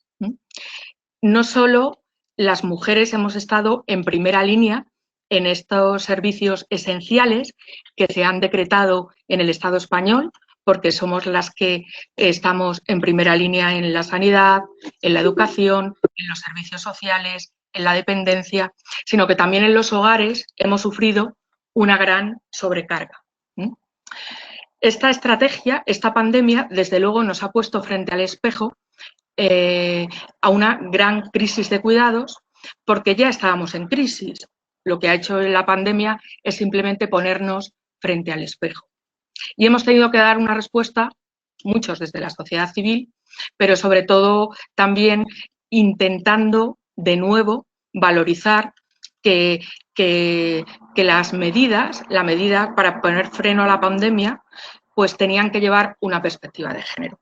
Entonces, una de las cuestiones que sí que os quiero plantear es que desde el Instituto de la Mujer del Gobierno de España se tiene que pelear para elaborar un documento que está en las redes, que supongo que muchas conoceréis, que se llama La perspectiva de género esencial en la respuesta a la COVID-19, en la que precisamente ponía encima de la mesa esta cuestión. Primero, que las mujeres estábamos al frente del cuidado tanto en lo productivo, en el mercado laboral, como también en las casas, que ponía encima de la mesa la especial dificultad que tienen muchas mujeres, sobre todo cuando se juntan otras variables, aparte del tema de la cuestión de género, que tiene que ver con el origen, que tiene que ver con la clase social, que tiene que ver con la edad y que tiene que ver pues, con el lugar de procedencia, con la etnia de las personas a la hora de aumentar la precariedad, ¿no? En el mercado laboral y también en el interno. Lo decía antes Alicia, creo que muy interesante ponerlo en evidencia, y es que realmente las mujeres somos las que estamos padeciendo más los efectos de esta nueva crisis, de esta pandemia, y somos las que después vamos a pagar las consecuencias de destrucción de empleo. Sobre todo es una pandemia, es una crisis que va a afectar al sector servicios y esto destruye empleo de mujeres. Y luego a la hora de acceder al mercado laboral, las dificultades de conciliación sobre todo, de nuevo, las mujeres y muchas familias, sobre todo en aquellos hogares monomarentales en las que hay una mujer que se ocupa en solitario de las labores de cuidado. Entonces, de nuevo, hay que estar también desde las instituciones. Tenemos la suerte que al frente del Instituto de la Mujer está una feminista, una ecofeminista, que pertenece a la red y ha tenido que plantear, porque si no estas cuestiones se olvidaban. Otra cosa que se ha puesto también desde las instituciones encima de la mesa es las situaciones de violencia de género que este confinamiento ha producido dentro de los hogares. Toda la respuesta institucional y los servicios, tanto de carácter público como privado, para atender a las víctimas de la violencia de género, han sufrido mucha más demanda por parte de las víctimas, con lo cual esto también se ha puesto en evidencia y se ha tenido que recordar una vez más al Gobierno que era necesario fortalecer este tipo de servicios. Los movimientos ecologistas y los movimientos feministas y nuestro rol dentro del ecologismo como mujeres ecofeministas y también dentro del feminismo como mujeres ecologistas que somos, ¿no? Pues bueno, de nuevo recordar que efectivamente esta crisis nos tiene que enseñar para salir con unas lecciones aprendidas. Las ciudades en las que vivimos son insalubres, ya lo veníamos las ecofeministas denunciando y muchas mujeres escribiendo acerca de cómo la contaminación, como ciertas prácticas de la industria agroalimentaria, los agrotóxicos, y también el desprecio a otras especies, a los animales no humanos, producían, y esta pandemia tiene que ver con eso, ¿no? Es decir, todo tiene que ver con una destrucción del ecosistema y de la biodiversidad del planeta que hace que seamos sociedades más expuestas a nuevas pandemias. Y esto hay que ponerlo encima de la mesa. Es decir, esta pandemia nos tiene que enseñar que tenemos que construir otro tipo de ciudades, ciudades que tengan una mirada feminista. Para ello, todos los estudios de urbanismo feminista tienen que ser muy importantes. Y luego, por otra parte, también la respuesta desde lo local. Cuando a mediados de los años 80 se explota en España la pandemia de la heroína, pues fueron las asociaciones, sobre todo de madres, que veían cómo sus hijos se enganchaban a las drogas, a la heroína en este caso, y morían, y también la respuesta tuvo que ser desde los municipios, desde los ayuntamientos, desde las corporaciones locales. Yo creo, como bien decían antes las compañeras y como decía Alicia Rius, que una respuesta a una política desde las corporaciones municipales que tenga en cuenta esta mirada ecologista.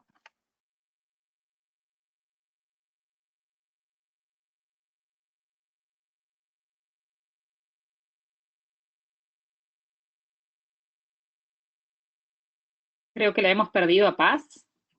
¿Ahí me escuchan a mí? ¿Me oyen ahora? ¿Me oyen ahora? Sí, perfecto. ¿Ahora sí? Sí, sí te escuchamos, pero perdimos a la ponente. Se cayó Paz. Sí, sí. ¿Sí? ¿Me oyen ahora? ¿Ahora me oyen? ¿Ahora me oyen? Sí, perfecto, Sí, Paz. Adelante. Sí.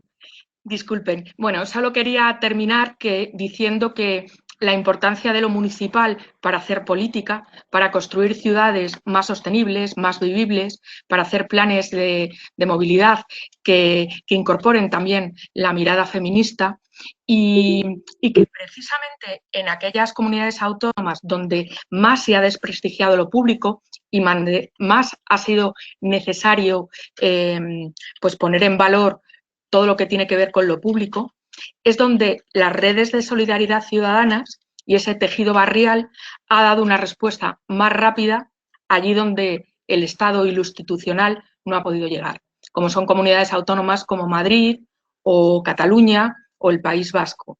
Es decir, Madrid y Barcelona son las ciudades donde más ha azotado la pandemia, ¿no? Y ha sido donde hay una mayor respuesta ciudadana.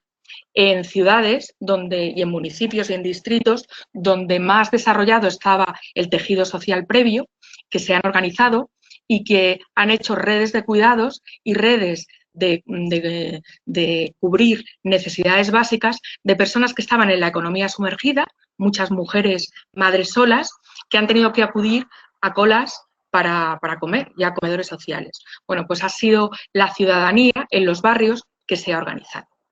Y bueno, simplemente poner encima de la mesa la importancia de tejer redes comunitarias. Esto las compañeras, ustedes en América Latina y en el Caribe nos pueden dar sabias lecciones. El peligro de que en esta nueva crisis seamos las mujeres las que paguemos de nuevo esta deuda y que además salgamos con unas vidas todavía más precarizadas. El peligro también de esta brecha digital, que la brecha digital lógicamente en el confinamiento pues produce una mayor desigualdad y sobre todo lo que puede ser el teletrabajo a la hora de precarizar una vez más y segregar el mercado laboral. Porque todo lo que tiene que ver, al menos en España, con mercado laboral temporal, jornada parcial y precariedad, pues tiene rostro de mujer. Que el teletrabajo no sea, una vez más, una nueva variable a sumar a la segregación por género en el mercado laboral. Y bueno, de nuevo agradecer poder estar presente desde la Red Ecofeminista mucho por hacer, porque es verdad que el movimiento ecologista también cuesta incorporar la mirada de género y ponerles frente al espejo que en esta pandemia existía una grave crisis de los cuidados, y en eso estamos, es decir, desde los movimientos sociales poder aportar una doble mirada ecologista y feminista. Y bueno, muchas gracias.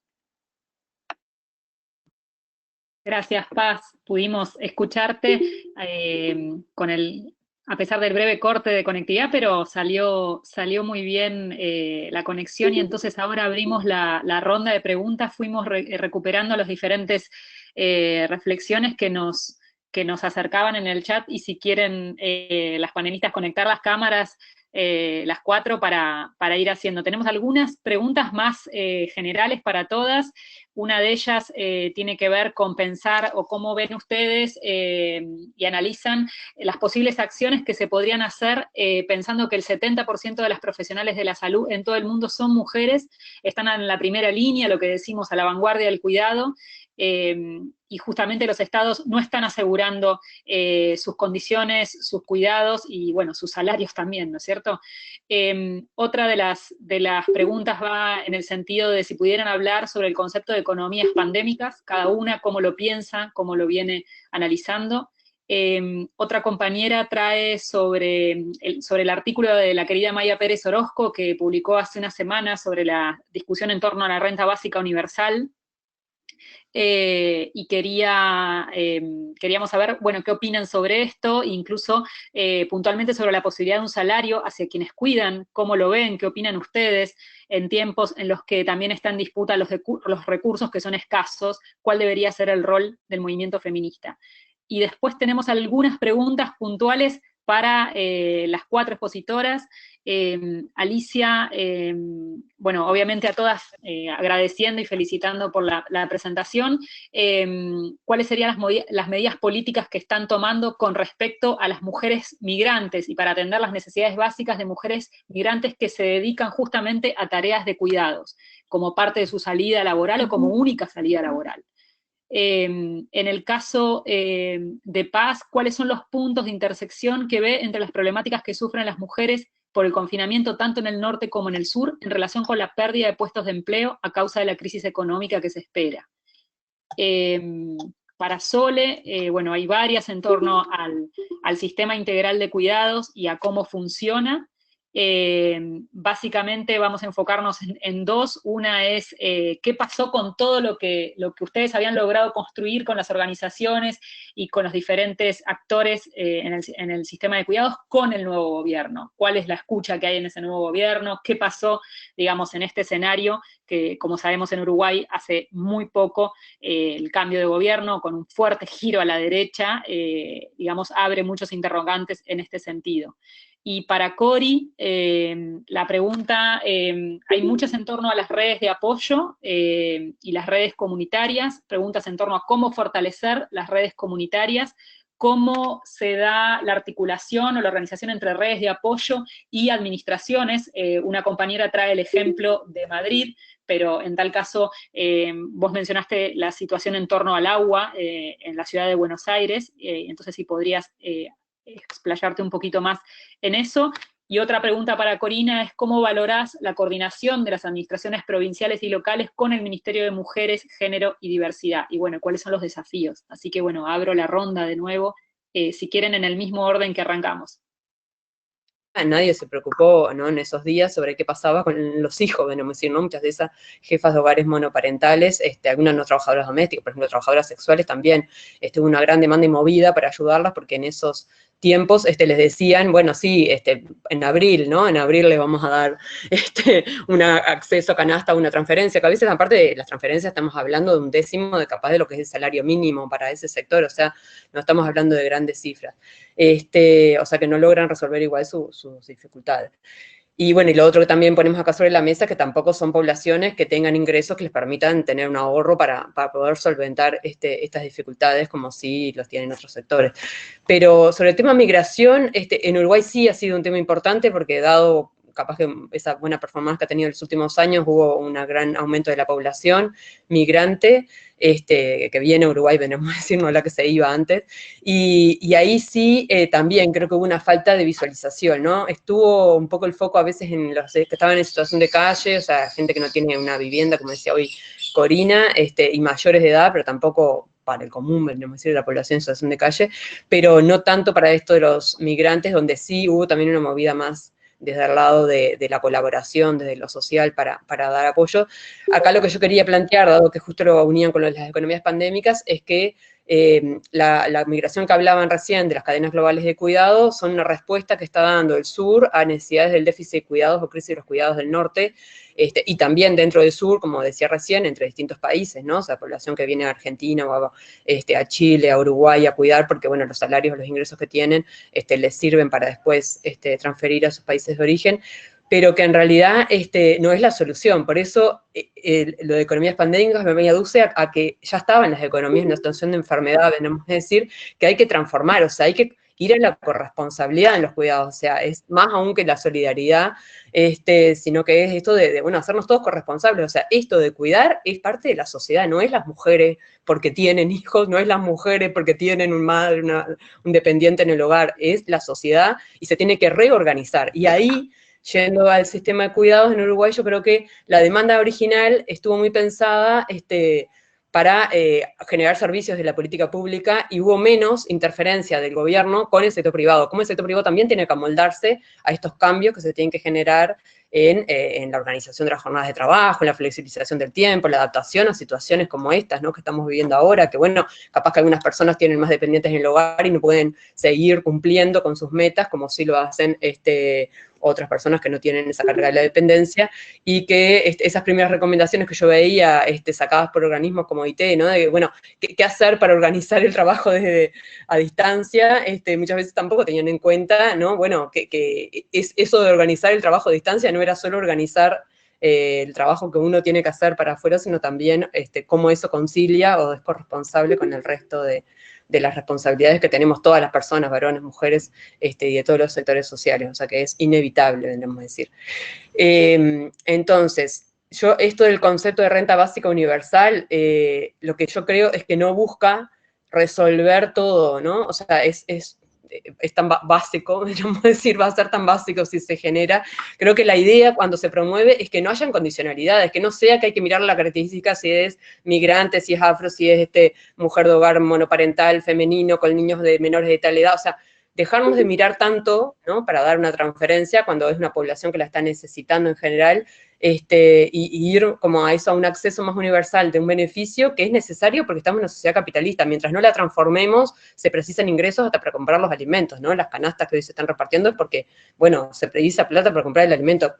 Ni mira que esa renta le va a dar para pagar ni la salud ni la educación, o sea, todo eso tiene que ser gratuito igual, ¿no? Es decir, porque eso no lo cubre, no cubre un sistema de cuidados con una renta básica universal. Entonces, yo acá la discusión que me interesa más ahí, de contrapunto con la renta básica, es una que en algún momento la escuché, de una economista argentina, que era con el tema de la precarización del empleo o de los ingresos por empleo, si hay una renta básica, si eso podía llevar a que el sector privado, bueno, diga, compenso parte de lo que ya recibís porque yo aporto, ¿no? Impuestos y con eso te estamos pagando una renta básica, entonces que hubiera un equilibrio, ¿no? Natural del mercado hacia, bueno, menores salarios para compensar esa renta básica, ahí creo que la discusión es más difícil, pero me parece que una cosa no suple la otra. Y sí, en Uruguay, con el tema del sistema de cuidados, el énfasis de la participación de la sociedad civil ha sido mantener este ámbito de participación, y la respuesta, como les decía hoy, fue positiva. O sea, tuvimos una primera reunión la semana pasada con el nuevo secretario nacional, y él dijo que a pesar de críticas que han habido en términos de las ONGs y cómo vienen participando en la elaboración de la política pública, ¿no? Que antes era esto de participación en un ámbito de discusión, ahora lo entienden a veces como el diálogo, como llamar para preguntar una duda, ¿no? Lo cual hay que trabajar mucho más para construir qué es participar, pero sí, en este ámbito, por suerte, hemos tenido como una buena acogida inicial, ¿no? Habría que ver, igual por eso lo que a mí me genera más incertidumbre sobre el tema de los recursos, o sea, esa vuelta, ¿no?, a que, bueno, lo prioritario es respetar el espacio fiscal, lo prioritario es no tener un déficit fiscal más de tanto del PIB, etcétera, y que eso, bueno, lleve a que sigan costeando, ¿no?, esa performance mejorada frente a los organismos financieros internacionales en base al trabajo de las mujeres o de los más vulnerables, gratuito. Así que nada, muchas gracias por la participación y dejo a las demás. Cori, ¿querés seguir?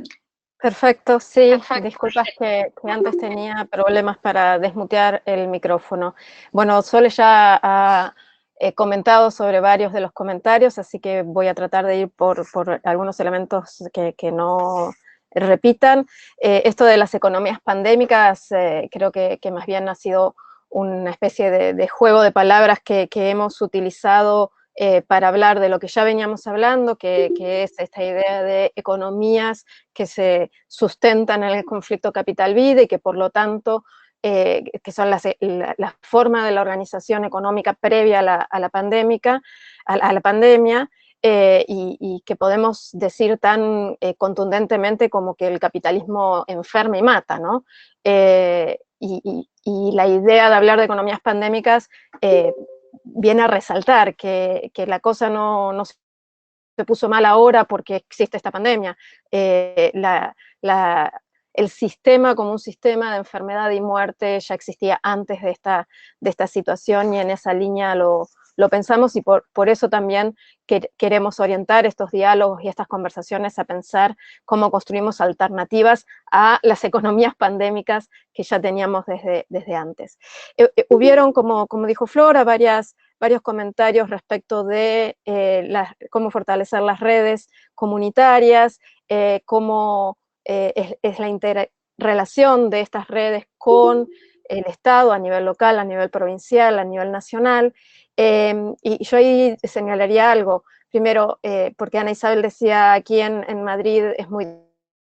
me parece que son inevitables, que están siempre y que es parte de los desafíos que tenemos que afrontar. Las disputas donde se confunden y se mezclan las cuestiones político-partidarias, a veces objetivos o intereses diferentes, y el diálogo difícil con el Estado en sus diversas formas. Me parece que ahí tal vez lo que tenemos es que recuperar el aprendizaje de la movilización feminista. Me parece que si hay algo que ha caracterizado a los feminismos y que ha permitido la avanzada de la agenda feminista en nuestros países en los últimos años, en los últimos pocos años, ha sido justamente la capacidad para superar estas diferencias, para superar estas tensiones, para ser conscientes de nuestras diversidades y saber que podemos mantener estas diferencias, pero aún así organizarnos en función de ciertos objetivos específicos. Entonces creo que por ese lado tal vez tendríamos que recuperar un poco estas experiencias y estas estrategias. Creo que parte del fortalecimiento de las redes comunitarias reside también en el apoyo por parte del Estado, sobre todo en cuestiones materiales, ¿no? En el apoyo de recursos, en el apoyo de infraestructura, y en ese sentido el comentario que hacía una compañera respecto de la coordinación entre las administraciones provinciales y locales con el Ministerio de las Mujeres, Géneros y Diversidades en Argentina, a mí me parece que es un buen ejemplo a tomar. Resalto también aquí desde la experiencia argentina que suerte que esta situación nos encontró en Argentina con un ministerio de mujeres, géneros y diversidades que no teníamos antes, y qué suerte que en este ministerio hay muchas compañeras feministas. Yo creo que esto está marcando una diferencia con todas las dificultades, las tensiones y las cuestiones que podamos señalar, está marcando una diferencia y ha permitido que las cuestiones de los cuidados estuviese desde el primer momento presente en la agenda y en las respuestas que los propios gobiernos en todos sus niveles jurisdiccionales están dando. El hecho de que cuando Argentina, el Gobierno Nacional de Argentina, decreta la cuarentena bastante estricta en nuestro país y lista una serie de actividades esenciales, entre esas actividades esenciales estaban los cuidados. Las personas, aún en cuarentena, tenían permiso para moverse si eso tenía que ver con atender necesidades de cuidado, y eso me parece que fue posible gracias a que el Ministerio estuvo ahí señalando estos elementos desde el principio. Y tomo, para no extenderme y darle la palabra a las compañeras, la discusión sobre la renta básica. Y yo aquí señalaría 2 o 3 cosas. La primera es, yo celebro que el tema de la renta básica esté otra vez en discusión. Es un tema que venimos discutiendo hace mucho y que ha tenido altos y bajos y ahora está en una recuperación que a mí me parece saludable. Lo segundo que diría es, dentro de los feminismos tenemos posiciones diferentes y me parece que no tenemos por qué ponernos de acuerdo. Yo he conversado de esto con Amaya, con quien tengo una posición diferente respecto de la renta básica, y me parece buenísimo que nos demos estos debates y que podamos seguir construyendo juntas, aunque tengamos diferencias en algunas propuestas, en algunas consideraciones, como puede ser la de la renta básica.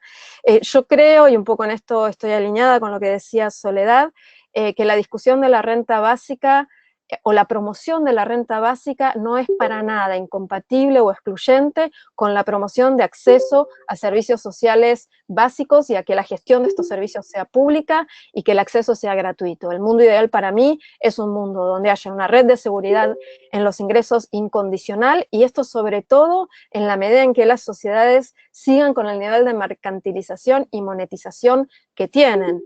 Tal vez la renta básica pueda ser como la discriminación positiva o los cupos, su objetivo debería ser desaparecer. Si la discriminación positiva o los cupos para las mujeres desaparecen, es porque llegamos a la paridad o llegamos a tener igualdad de oportunidades. Tal vez la renta básica pueda desaparecer el día que hayamos llegado a un nivel de desmercantilización y desmonetización que nos permita a las personas no tener la necesidad de contar con un ingreso básico para poder acceder a los bienes y servicios que necesitamos y deseamos. Entonces, tal vez hay que poner en la discusión también estos momentos diferentes en los que podemos pensar a la renta básica. A mí me parece que la renta básica es una propuesta potente, sobre todo porque discute con la centralidad del trabajo remunerado.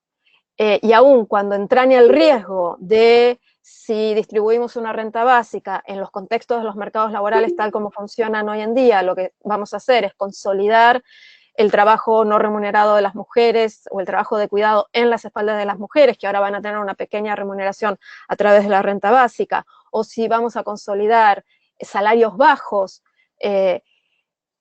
porque se siente como una compensación en la línea con lo que decía Soledad.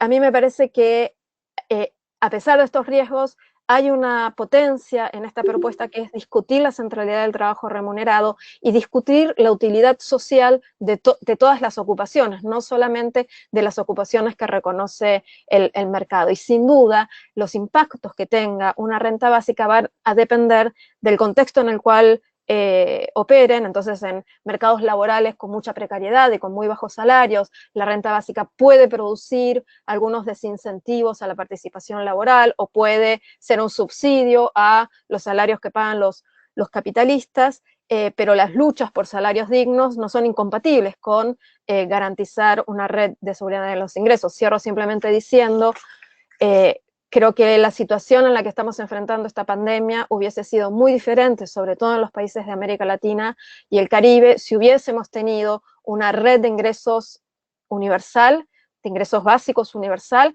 y una red de cuidados también universal. Hubiéramos tenido mucha más fortaleza para enfrentar la pandemia, y las experiencias de vida de las personas, sobre todo de las que menos acceso tienen a ingresos y alternativas de cuidado, hubiese sido mucho menos dolorosa. Gracias. Gracias, Cori. Pasamos entonces la ronda a Ali y después a Paz. Sí. Muy bien. Yo tampoco quiero repetirme mucho, sobre todo porque estoy muy de acuerdo con algunas cosas que han planteado Soledad y Corina. Voy directamente a contestar la pregunta que me hacía una compañera sobre las medidas que ha articulado el Gobierno español, si atienden o no las necesidades básicas de las mujeres migradas que se dedican a los cuidados. Y luego, bueno, daré mi punto de vista sobre algunas cuestiones que se han planteado, pero vamos, básicamente me centro en esta. Las medidas que se han articulado desde el Gobierno no son suficientes claramente para atender las necesidades básicas, las condiciones materiales de vida de las mujeres migradas. Pero haría una distinción entre si estos cuidados que proveen lo hacen desde el ámbito privado a domicilios particulares o desde el ámbito público a recursos que están articulados desde las instituciones. España dedica una cantidad ingente de dinero a proveer de cuidados a las personas en sus hogares, sobre todo a las personas mayores. Por ejemplo, tenemos una red de teleasistencia telefónica para personas mayores que viven solas, tenemos un servicio de cuidados a domicilio, y luego tenemos muchas residencias de mayores que están gestionadas por empresas privadas que, como esta crisis ha puesto de manifiesto, estas empresas con ánimo de lucro, y esto era un secreto a voces, pero que esta crisis pandémica ha hecho estallar, pues lógicamente se lucraban del dinero que recibían para gestionar las residencias de mayores, sin proveerles de los cuidados necesarios, de la atención necesaria y de la individualización de estos cuidados. El resultado es que muchas de las personas que han fallecido, la mayoría, han sido en el seno de residencias públicas que, como insisto, lejos de ser más baratas que si se gestionaran públicamente, son más caras y además son menos efectivas. Entonces, aquí tenemos un problema sobre el que en Red de Economía Solidaria y Alternativa estamos insistiendo mucho, que es que estos recursos se provean desde cooperativas y entidades sin ánimo de lucro, porque darían unas condiciones de vida mucho más dignas para quienes trabajan. Pero bueno, esto centrándome en el sector público de proveer cuidados. ¿Qué pasa con las empleadas del sector privado migradas? Pues aquí hay una distinción entre si estas trabajadoras migradas están regularizadas o no.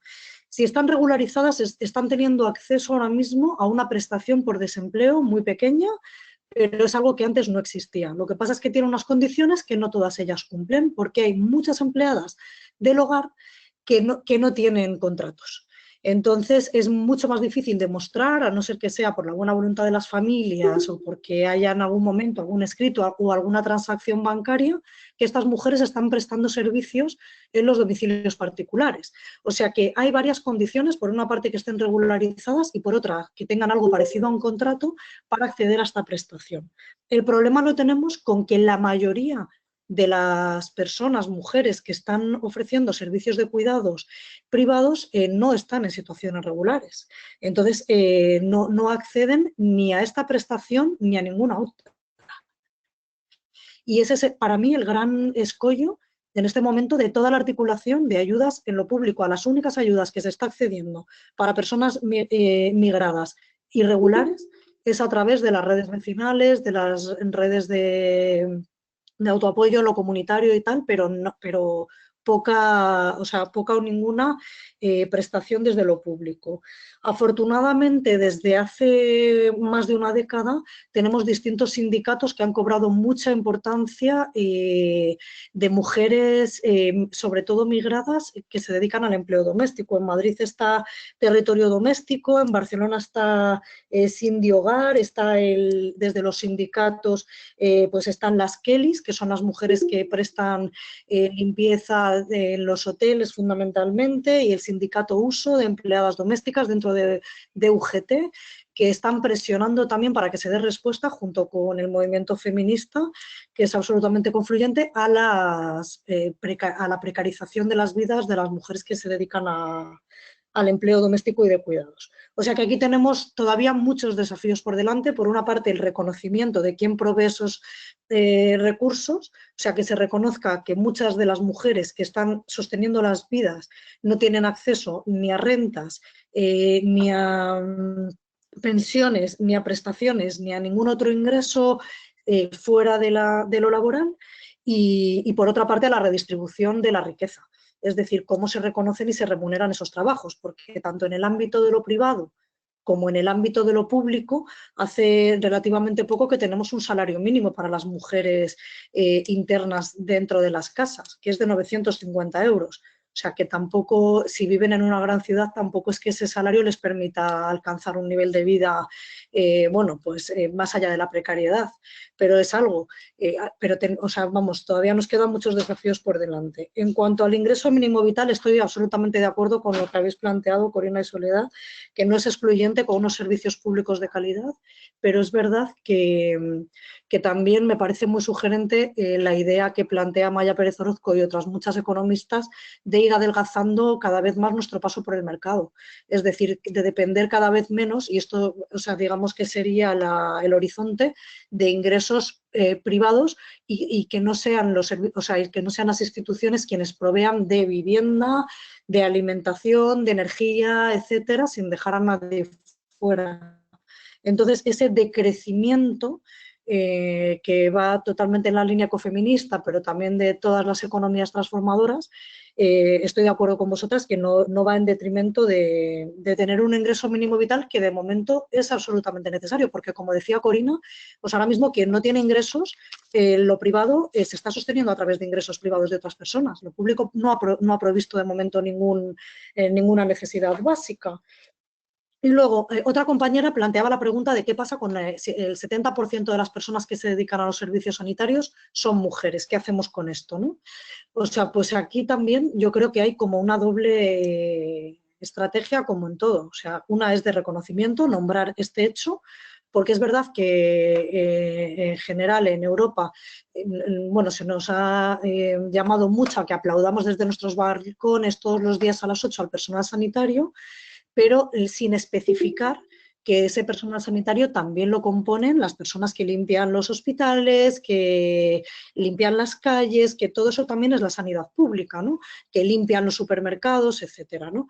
Entonces, a mí me parece muy importante en esta política de reconocimiento nombrar que un porcentaje altísimo de esas personas son mujeres. Y por otra, el debate que planteaba Soledad y Corina de cómo se reconocen y cómo se remuneran estos trabajos. Porque ahora mismo, o sea, hace unos meses, cualquiera se podía reír si planteabas que por qué se le pagaba a una mujer de la limpieza o a una enfermera o médica menos de lo que cobraba un director de una oficina de un banco, y ahora mismo a lo mejor ese debate no es tan descabellado. ¿Qué trabajos son necesarios para la vida y cuáles no? Entonces, yo creo que, pues eso, estos debates de reconocimiento y redistribución es necesario tenerlos para nombrar y visibilizar que las personas que se están haciendo cargo de los cuidados de la vida y que están haciendo posible que nos mantengamos vivas en este periodo de economía pandémica somos las mujeres, ¿no? Y bueno, sobre la definición de economías pandémicas creo que no voy a aportar mucho más. O sea, es el recrudecimiento económico, social y en general de las condiciones materiales de vida que ha puesto encima de la mesa la pandemia, pero que ya venía de crisis anteriores, que efectivamente vivimos inmersas en un sistema enfermo y que ahora mismo está en la unidad de cuidados intensivos.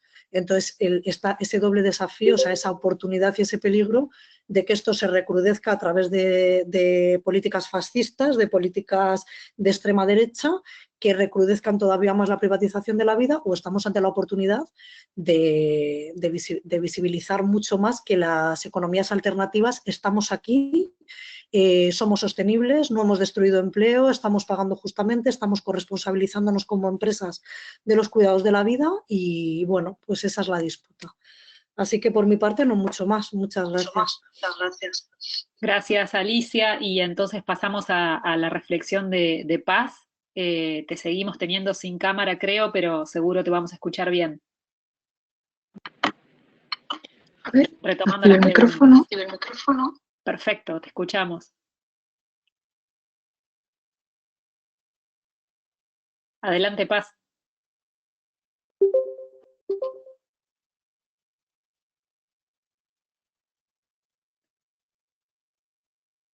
Paz, ¿nos puedes escuchar desde ahí?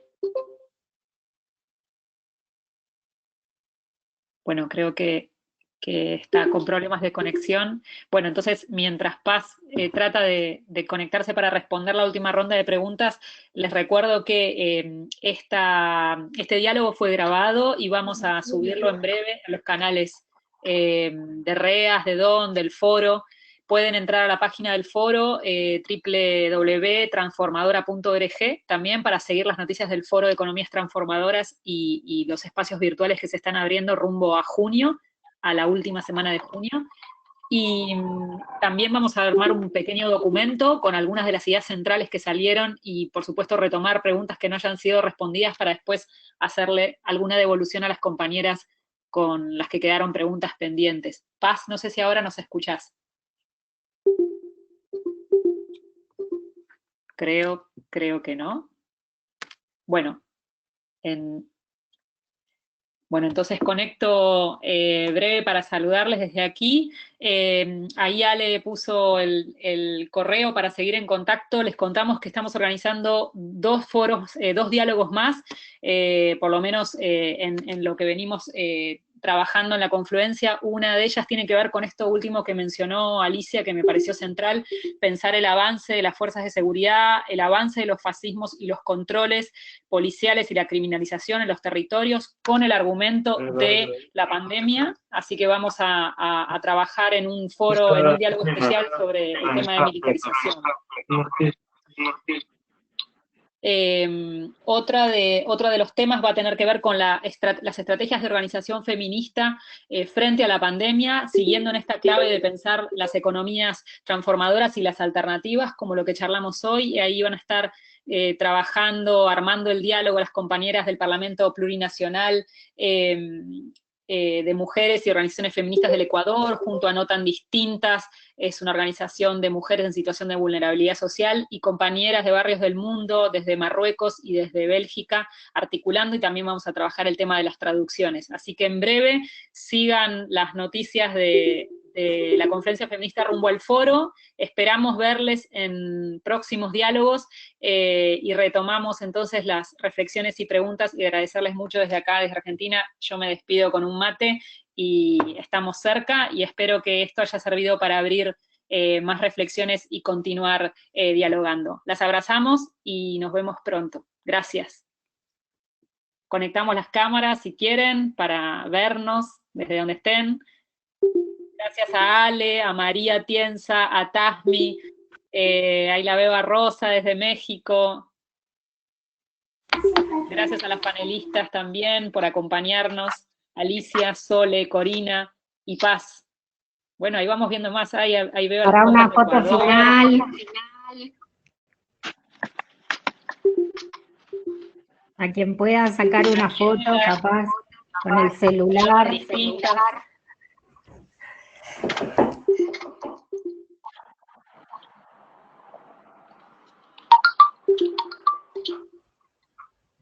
No vas a poder hablar. Qué linda, Fanny.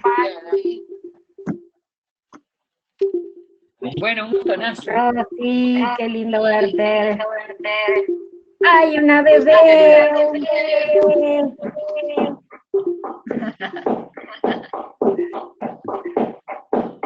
Acá tranquilo. Excelente. Ale, Bueno, Santillana, un abrazo a todos. Ale, economías pandémicas, dando vuelta. Ahí las vemos a Malú desde Brasil.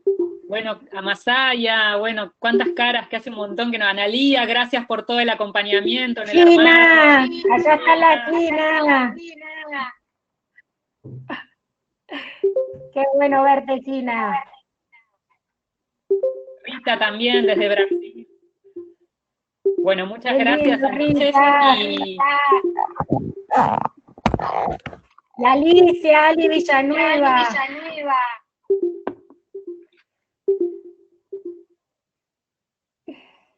Qué lindo verlas, bueno, Masaya. Bueno, gracias. Y ahí Rick, que estuvo también desde Brasil apoyándonos. Paso Rick. Buenísimo, bueno, gracias. ¿Dónde está Alicia? ¿Dónde está? No la veo. Compañeros de la CHES. Este momento me encanta. Tratando de ubicarse. Bueno, compas, Gracias. Bueno, gracias por sostener esto. Gracias por todo el apoyo y por todo el acompañamiento. Abrazos fuertes a donde estén y nos vemos en el próximo diálogo. Ana Laura, Aquino. Desde México, saludos. Gracias, Paz. Gracias, Alicia. Corina. Vale, de las cooperativas, Marisa. Abrazos enormes para la Rues. Seguimos. Ay, Dios, se extraña todo esto.